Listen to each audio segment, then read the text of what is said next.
In light of what has happened in Afghanistan, what is in store for American influence in Southeast Asia? What now for the US dollar?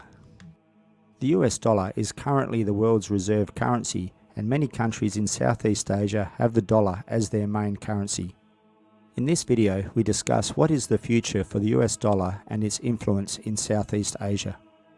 If this is your first time on the channel, or you have returned and enjoy the content, then can I ask you to please subscribe, like and share. It really does help my channel. Oh, and don't forget to press the bell icon so you know when future videos are uploaded. The world is at war. Not a physical one, but a financial one.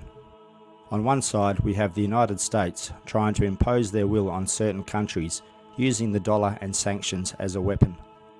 On the other side, we have countries who are trying to free themselves from the restraints that the current system imposes. America's failure in Afghanistan has exposed them and their foreign policies as inept.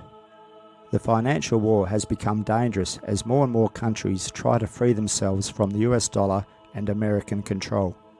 The United States has tried to maintain their status as the world's superpower, but their failings is causing a cosmic shift. Along with the ineptness of the American foreign policy and the coronavirus pandemic has exposed the American government as a failing empire. The financial system is in chaos. The world is in so much debt. Along with the advent of the COVID-19, millions of people have lost their incomes, their businesses, and the ability to provide for their families. The solution for many Western countries, and especially the American government, is to just print more and more money. Hyperinflation is a real possibility, and the value of your money will only get weaker, as it did in countries like Zimbabwe. After the global financial crisis in 2008, many Southeast Asian countries lined up to get access to the US dollar to save their economies. A few months later, the US Federal Reserve started restricting the money flow, and that had a negative impact on those countries, as huge inflow of US dollars pushed up their currencies and inflated their asset prices. At the time, US President Donald Trump and his administration weaponized the US dollar, demonstrating a willingness to deploy financial sanctions to countries that didn't toe the line. Given this track record, it is little surprise there is growing dissatisfaction with the US dollar's dominance in the global economy.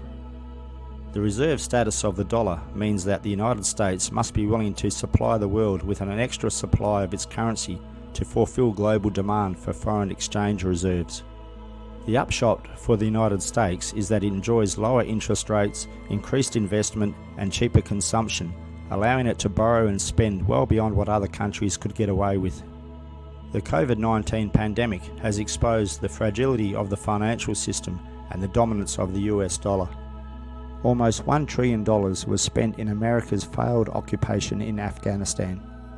With the continuing failures of the American empire and their influence, what is the future for Southeast Asian countries? It certainly isn't with the United States and the US dollar. Many Southeast Asian countries rely so heavily on tourism, but that industry may not recover for many years, if at all. What is the financial future going to be like for those countries? Usually during a financial crisis, gold and silver are the go-to industries as they are deemed a safe haven. But there is a new player on the scene. It's called Bitcoin and cryptocurrencies. Digital currencies may just be the future, and it may be a way to free countries from the grip of a broken system that is controlled by unscrupulous entities with the backing of the US dollar.